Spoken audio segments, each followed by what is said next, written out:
Selamat pagi, selamat hari Minggu, adik-adik Amazing Kids yang ada di rumah. Salam sejahtera di dalam kasih Tuhan Yesus Kristus. Kakak Jen percaya adik-adik yang ada di rumah semua bersukacita, semua dalam keadaan yang sehat. Puji Tuhan adik-adik, sebelum kita datang memuji Tuhan, yuk sama-sama kita mau berdoa terlebih dahulu. Yuk bangkit berdiri semuanya. Sikap yang baik, kita berdoa kepada Tuhan Yesus. Tuhan Yesus, kami bersyukur dan berterima kasih kepada Tuhan buat hari yang Kau berikan bagi kami. Kami kuat, kami sehat, kami percaya ini semua adalah berkat Tuhan yang sangat luar biasa. Saat ini Tuhan, kami akan memuji Engkau, kami akan menyembah Engkau. Biarlah pujian dan penyembahan kami ini boleh menyenangkan hati Tuhan. Kami akan memulaikan ibadah kami hanya di dalam nama Tuhan Yesus Kristus. Haleluya. Amin. Berikan kemuliaan bagi Tuhan Yesus. Haleluya. Yuk, sama-sama ya. Memuji Tuhan selalu, mari kita puji Dia. Memuji Tuhan selalu, mari kita puji Dia. Puji, puji, mari kita puji Dia. Puji, puji, mari kita puji Dia. Haleluya. Memuji Tuhan selalu, mari kita puji Dia. Memuji Tuhan selalu, mari kita puji Dia. Puji, puji, mari kita puji Dia. Puji, puji, mari kita memuji Tuhan. Memuji Tuhan selalu, mari kita puji Dia. Memuji Tuhan selalu, mari kita puji Dia. Puji, puji, mari kita puji Dia. Puji, puji, mari kita puji Dia. Haleluya. Berikan kemuliaan bagi Tuhan Yesus Kristus. Adik-adik, sebelum kita akan mendengarkan firman Tuhan, mari kita sama-sama nyanyikan pujian Hatiku Percaya.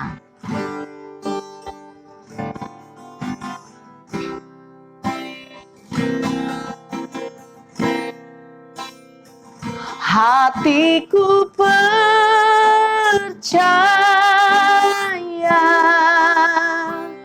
hatiku percaya, hatiku percaya, selalu sekali lagi, hatiku percaya, hatiku percaya, hatiku percaya, hatiku percaya, selalu ku percaya.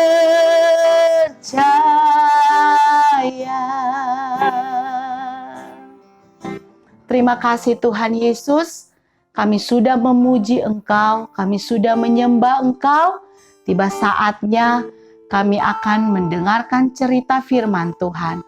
Biarlah firman Tuhan ini menjadi kekuatan yang baru dalam hidup kami. Terima kasih, kami siap mendengarkan firman-Mu hanya di dalam nama Tuhan Yesus Kristus. Haleluya. Amin. Puji Tuhan. Kisah Para Rasul 16 ayat 19 sampai dengan 40. Kepala penjara Filipi. Ketika tuan-tuan perempuan itu melihat bahwa harapan mereka akan mendapat penghasilan lenyap, mereka menangkap Paulus dan Silas, lalu menyeret mereka ke pasar untuk menghadap penguasa. Setelah mereka membawa keduanya menghadap pembesar-pembesar kota itu, berkatalah mereka, katanya, "Orang-orang ini mengacau kota kita ini karena mereka orang Yahudi dan mereka mengajarkan adat istiadat yang kita sebagai orang Rom tidak boleh menerimanya atau menurutinya." Juga orang banyak bangkit menentang mereka. Lalu pembesar-pembesar kota itu menyuruh mengoyakkan pakaian dari tubuh mereka dan mendera mereka. Setelah mereka berkali-kali didera, mereka dilemparkan ke dalam penjara. Kepala penjara diperintahkan untuk menjaga mereka dengan sungguh-sungguh. Sesuai dengan perintah itu, kepala penjara memasukkan mereka ke ruang penjara yang paling tengah dan membelenggu kaki mereka dalam pasungan yang kuat. Tetapi kira-kira tengah malam, Paulus dan Silas berdoa dan menyanyikan puji-pujian kepada Allah, dan orang-orang hukuman lain mendengarkan mereka. Akan tetapi terjadilah gempa bumi yang hebat, sehingga sendi-sendi penjara itu goyah, dan seketika itu juga terbukalah semua pintu, dan terlepaslah belenggu mereka semua. Ketika kepala penjara itu terjaga dari tidurnya dan melihat pintu-pintu penjara terbuka, ia menghunus pedangnya hendak membunuh diri, karena ia menyangka bahwa orang-orang hukuman itu telah melarikan diri. Tetapi Paulus berseru dengan suara nyaring, katanya, "Jangan celakakan dirimu, sebab kami semuanya masih ada di sini." Kepala penjara itu menyuruh membawa suluh, lalu berlari masuk, dan dengan gemetar tersungkurlah ia di depan Paulus dan Silas.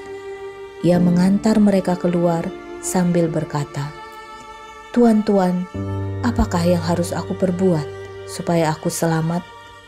Jawab mereka, "Percayalah kepada Tuhan Yesus Kristus dan engkau akan selamat, engkau dan seisi rumahmu." Lalu mereka memberitakan firman Tuhan kepadanya dan kepada semua orang yang ada di rumahnya. Pada jam itu juga kepala penjara itu membawa mereka dan membasuh bilur mereka. Seketika itu juga ia dan keluarganya memberi diri dibaptis. Lalu ia membawa mereka ke rumahnya dan menghidangkan makanan kepada mereka. Dan ia sangat bergembira bahwa ia dan seisi rumahnya telah menjadi percaya kepada Allah. Setelah hari siang, pembesar-pembesar kota menyuruh pejabat-pejabat kota pergi kepada kepala penjara dengan pesan, "Lepaskanlah kedua orang itu." Kepala penjara meneruskan pesan itu kepada Paulus, katanya, "Pembesar-pembesar kota telah menyuruh melepaskan kamu, jadi keluarlah kamu sekarang dan pergilah dengan selamat." Tetapi Paulus berkata kepada orang-orang itu, "Tanpa diadili mereka telah mendera kami, warga negara Roma, di muka umum, lalu melemparkan kami ke dalam penjara. Sekarang mereka mau mengeluarkan kami dengan diam-diam? Tidak mungkin demikian. Biarlah mereka datang sendiri dan membawa kami keluar." Pejabat-pejabat itu menyampaikan perkataan itu kepada pembesar-pembesar kota. Ketika mereka mendengar bahwa Paulus dan Silas adalah orang Rom, maka takutlah mereka. Mereka datang minta maaf, lalu membawa kedua rasul itu keluar dan memohon supaya mereka meninggalkan kota itu. Lalu mereka meninggalkan penjara itu dan pergi ke rumah Lydia, dan setelah bertemu dengan saudara-saudara di situ dan menghiburkan mereka, berangkatlah kedua rasul itu. Puji Tuhan, adik-adik semua, saat pagi hari ini firman Tuhan datang dalam kehidupan kita, ya, di dalam Kisah Para Rasul ayat pasal yang ke-16 ayat yang ke-19 sampai ayat yang ke-40, ya, di sana menceritakan tentang Paulus dan Silas, ya, yang mereka ada di dalam penjara. Dan di sana juga menceritakan ada seorang kepala penjara yang pada akhirnya mereka percaya kepada Tuhan. Bahkan adik-adik tahu, bukan hanya kepala penjara saja, tetapi seisi rumahnya selamat, ya, percaya kepada Tuhan. Adik-adik, siapa yang mau percaya kepada Tuhan? Ya, luar biasa ya. Nah, firman Tuhan hari ini ya datang dalam kehidupan kita, mengajarkan kita menjadi anak-anak Tuhan yang percaya kepada Tuhan. Percaya bahwa Tuhan itu luar biasa. Percaya bahwa Tuhan itu Allah yang menyelamatkan. Ya, satu orang yang selamat seisi rumah diselamatkan juga. Ya, percaya kepada Tuhan. Puji Tuhan, adik-adik, firman Tuhan sampai di sini dan jangan lupa kita punya ayat hafalan. Ayat hafalannya di mana tahu adik-adik? Ya, Kak Putri kasih tahu ya. Kisah Para Rasul pasal yang ke-16 ayat yang ke-31 ya. Itu ayat hafalan kita. Jangan lupa adik-adik boleh menghafalkannya dan adik-adik boleh kirim ya. Puji Tuhan, Tuhan Yesus memberkati kita semua. Mari sama-sama kita ambil sikap yang manis, kita lipat tangan, tutup mata, dan kita berdoa. Tuhan Yesus yang baik, terima kasih untuk kebenaran firman-Mu yang sudah kami dengarkan Tuhan saat ini. Terima kasih Bapa yang baik, jadikan kami anak-anak yang percaya kepada Tuhan. Dan kami mau Tuhan percaya kepada Tuhan. Terima kasih Bapa yang baik, di dalam nama Tuhan Yesus Kristus. Haleluya. Semua katakan amin. Puji Tuhan. Selamat hari Minggu. Tuhan Yesus memberkati kita semua.